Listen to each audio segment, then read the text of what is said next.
Welcome to another Dedicated Sportsman podcast episode.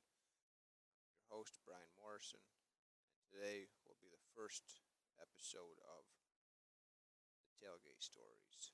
Today I have a gentleman, his name is Mario Picarello from Westchester, New York. He's going to tell us a pretty cool story about a deer that he was able to harvest the first time that he brought his son with him. Pretty cool story that was actually concluded about 20 years after the deer was harvested. His biggest buck was a bow kill. Also, I got a few headlines from New York on some poachers that got caught by NCON. Guys taking fish out of season and illegally, as well as turkey taken non-hunting area. These guys are out there doing stuff they're not supposed to be doing, stealing our resources. If you guys see something like that, you gotta call NCON. Turn them in. Work too hard to go out there and bust our butts to take a deer, catch some fish, take a turkey, just to have somebody basically steal it from us. Anyways, thanks for tuning in. Enjoy the podcast. Jefferson County, a couple hunters got caught hunting an area that's closed to hunting. One of the trucks actually had a harvested turkey in the back of the truck. Apparently these guys were still hunting and they brought the bird back out. So basically what happened, the conservation officer called them back to the vehicle. Must be they were able to locate the phone number of the vehicle owner. Ticketed the owner of the truck with unlawful take of a turkey and failing to properly tag the bird. The case is pending in Antwerp court.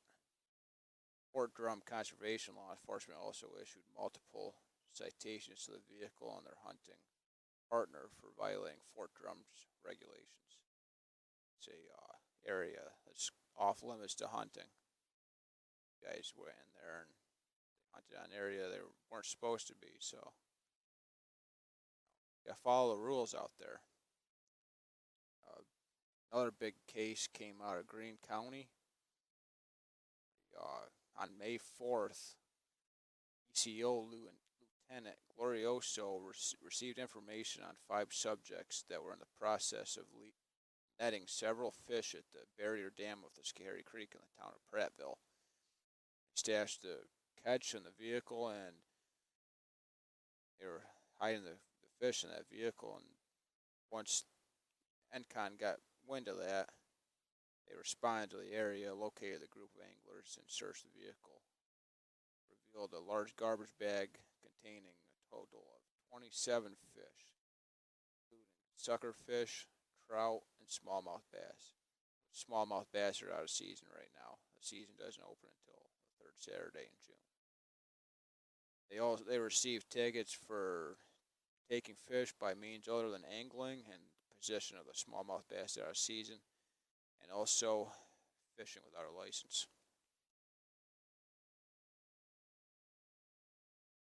And then another story of guys illegally fishing. It's in Greene County. Greene County NCON officers received a complaint about a subject taking over the limit and oversized striped bass from the Hudson River in Catskill. And another story of fishing. There was another case of an illegal fish taken. ECOs received a tip in Greene County of an individual taking striped bass over the limit and oversized striped bass from the Hudson River in Catskill.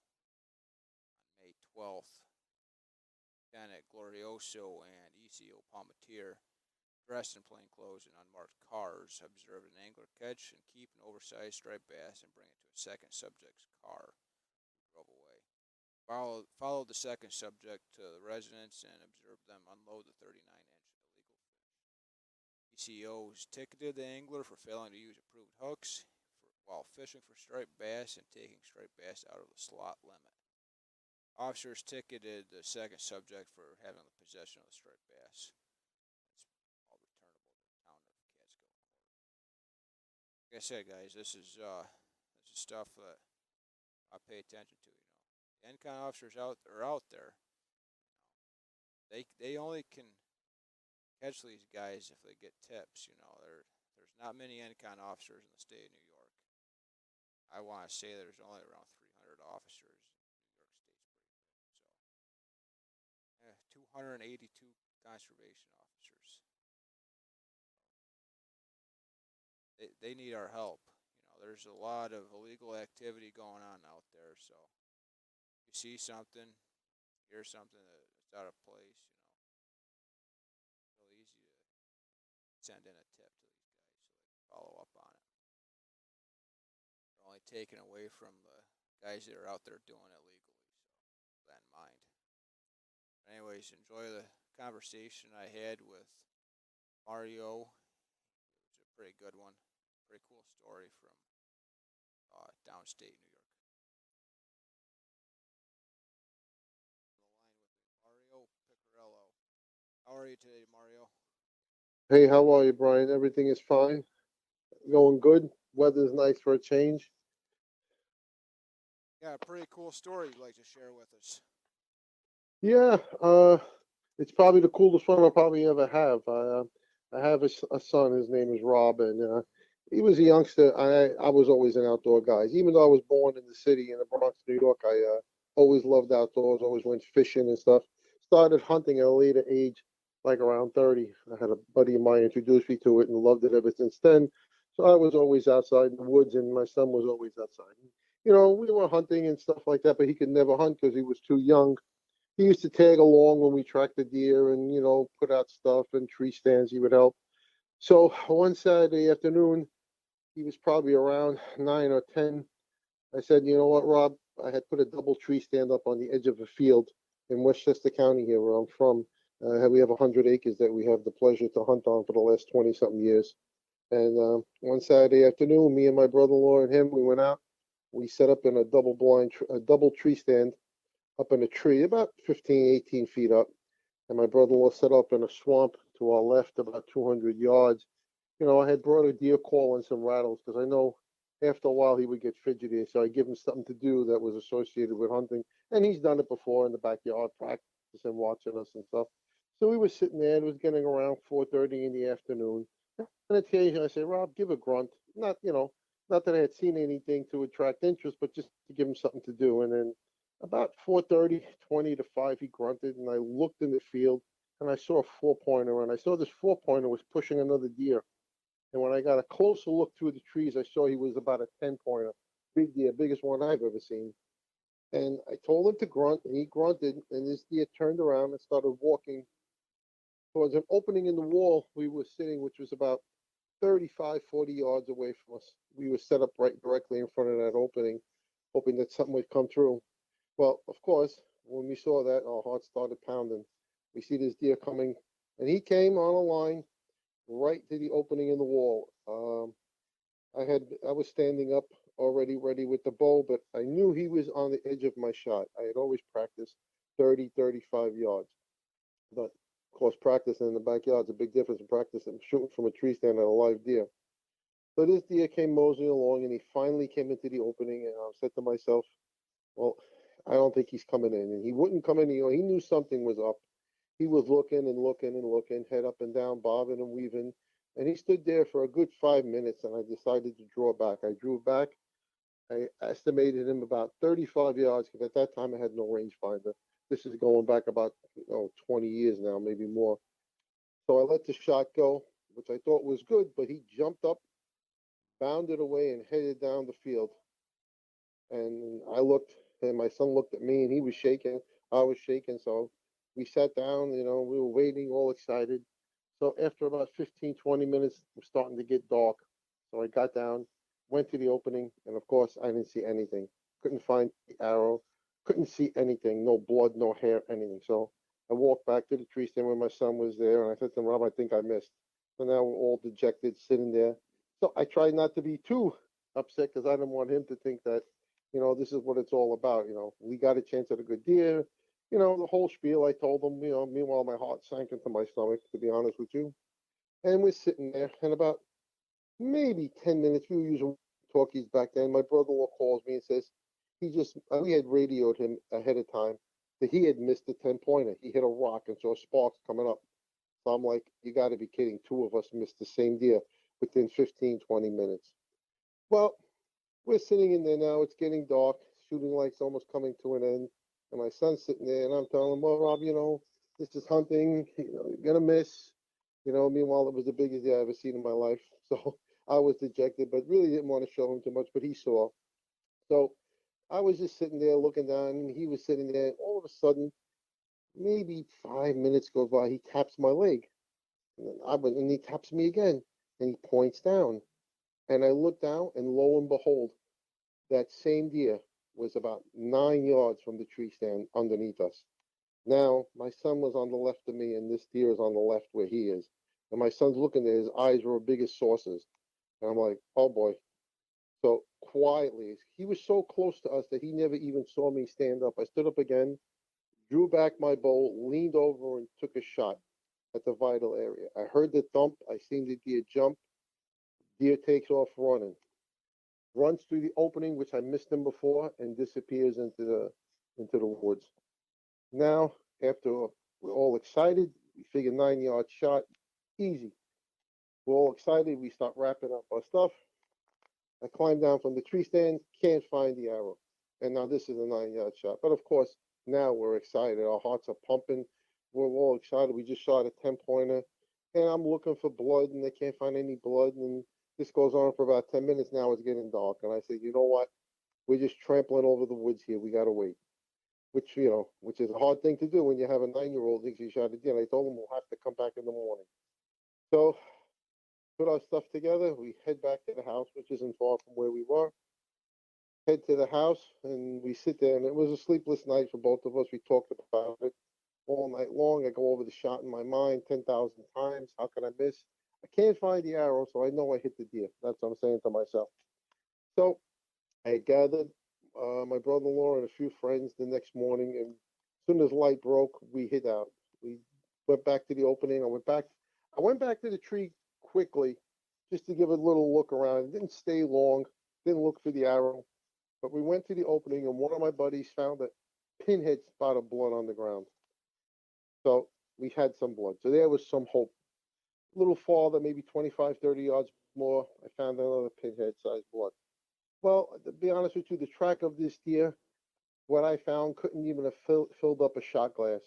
But I did find his track picking up the grass and picking up and kicking up the leaves. So kind of followed the direction that the blood had gone and where I had seen leaves kicked up. And lo and behold, not 100 yards from the tree stand, there was this 10-pointer laying on the ground. Well, I got to tell you, the celebration in the woods was too much even to anybody to handle. The whooping and hollering and hugging and taking pictures with the deer. The coyotes did get a piece of him. They took out a football size from his size hole where the shot went through. And we did look at the shot. It was a little high, but it did come out low. It looked like it took out a lung, but he did run 100 yards. So we celebrated that night, and we celebrated that deer all his time. He hanging in my basement. But the weirdest part of this story is about 2 years ago, I'm still hunting this property, of course. I was just walking through, and we had taken that tree stand down a couple of years after we shot that deer because the action had kind of slowed, and deer change their patterns sometimes. They build houses, so they move around. And I was just walking into a new spot, and I had walked up to the tree where we had that tree stand because you could still see the marks of the straps that were on the tree. And lo and behold, underneath that tree, for God's reason, was the arrow.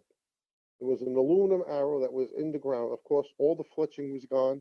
And when I pulled it out of the ground, the broadhead was gone. It had rotted away. But I found that arrow 22 years later when I got that deer. And my son was just had his mouth open when I told him and showed him the arrow.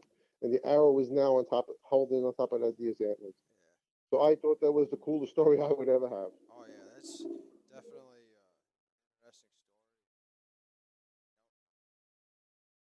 story. 22 years later, I figured it out that I found an arrow that I looked for.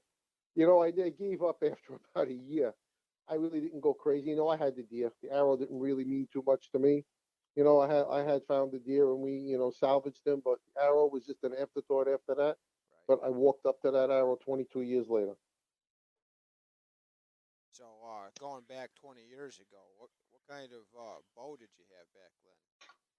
I gotta tell you, back then I had a Browning that Okay. I bought off the shelf in a sporting goods store named Herman's. I don't know if you know Herman's Sporting Goods, that they were around back then.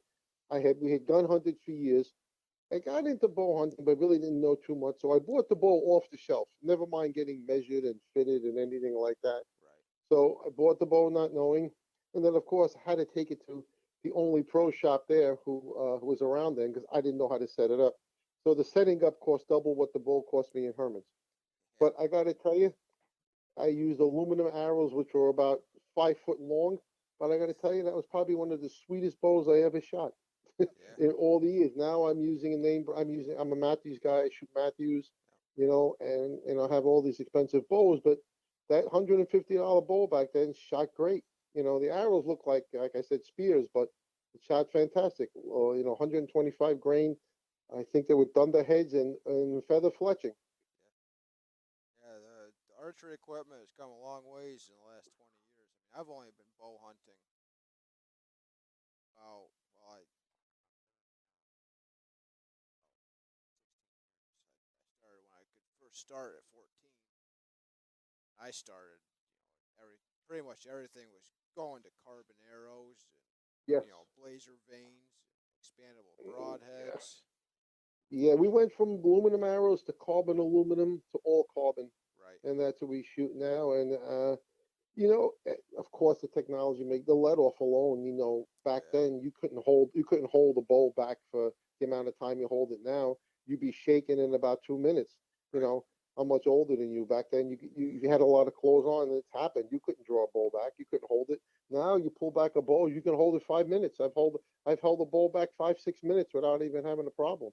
Right. That's the benefit. But I think you miss a little something using those older techniques too. Sometimes Yeah. the younger people, to see what it was before Right. to what it is now, and you're like, wow, I can't believe it. Yeah. It's like I remember, some of the bows that like my dad and my uncle had when I was a kid. Take one of those and put it next to today's bow. It looks Oh yeah, the size alone. right. The thing was that the bow was huge, but I learned on that bow, and even though it didn't shoot 5,000 feet per second, it was accurate. Oh yeah. And that's another thing. And I'm a firm believer. I don't draw backs. My bow goes up to 70 pounds. I draw back 50 pounds. You know what? You can't struggle with 72 pounds in the woods. Right. And at 50 pounds, it killed a deer. It killed plenty of deer. I just sometimes it's overkill. But everybody's choice. Some guys like to shoot 60, 70 yards, and they go out west and in the desert and shoot mule deer and stuff like that. But in the woods here where I hunt, 20 yards is a long distance in the woods with getting a clear shot. Oh yeah. I mean, if you get a 20-yard shot, that's typically a long shot in the woods. Yeah. Yeah. Especially here in Westchester, New York, it is thick. If you don't clear, you can clear as many shooting lanes as you want, and somehow something grows within the 2 weeks after you put your Right. shooting lane in. That's 100% sure. Yeah. Definitely. Even up here where I hunt, Montgomery County and the Yeah. state. I hunt mostly state woods, and the state woods is real thick. I mean, you can't trim Yeah. anything on state land, No, you so can. Mm, you really gotta yes, you pick can your tie it back. spots. Yeah, Right. you can tie it back, but you can't cut anything. Yeah, Right. and it's tough. I had guys at a park down here in Westchester that I had signed up to hunt to cull some deer, and it was the same thing. I mean, you didn't have 5 yards, and you couldn't cut anything. It was an Audubon Society place, and I don't know how anybody shot a deer in there without deflecting. Right. It was ridiculous. It was crazy. Unless you hunted from the ground, but even then, you couldn't really get a clear shot anywhere. Right. Last year I had a real nice buck come in on me chasing a doe. That's what happened to me. My arrow got deflected and it hit the tree branch. It dove right underneath his belly. My arrow Yep. was gone. If it was another 6 inches higher, it would have been right in the bread basket. He probably would have ran off. And probably would have Yeah. only gone 100 yards or so. It would have been in the perfect spot, but tree We've branches all half been the through it. time. Yeah, they're your enemy We've out all been there. through it. Yeah, I learned one thing. Every time you go in the woods, you learn something different. Oh yeah, well, You're never too old to learn something in the woods because it always changes. right. Every time you go in the woods, you learn something. Exactly, exactly. So, well, Mario, I appreciate you coming on and telling us your story and chatting a little bit about deer hunting. I plan on doing this quite a bit, getting different guys, especially from New York. Telling stories. That's like one of the biggest parts of the hunt is kind of sitting at the tailgate telling the story of the buck or even the doe that you just got. That's the best Yeah, part of the hunt. yep, exactly. I have a place upstate now too, and we get together opening day, all the guys. And I got to tell you, the night before, it's what it's all about. We get together, we have some cigars, a drink, and we tell stories, and we laugh about what we did 25 years ago. Yeah. And we're still telling the same stories. That, and listen, when we shoot a doe, we celebrate just as much. We have to take a doe for meat. After, and that's another thing. A lot of younger people hunt. In the beginning, everybody wants to shoot the monster buck, and then you shoot a spike, and which is not wrong. I have to believe you want to shoot a spike, and then later on you always say, you know what, I'm going to wait for something better. And you become more patient. In the beginning, you're all pumped up to shoot your first deer, which everybody does. And then eventually, you kind of slow down and say, well, I really want to shoot deer for me, or that's how it is. But everybody goes through it. I first started hunting. I was set. First deer I was going to kill was gonna be a buck.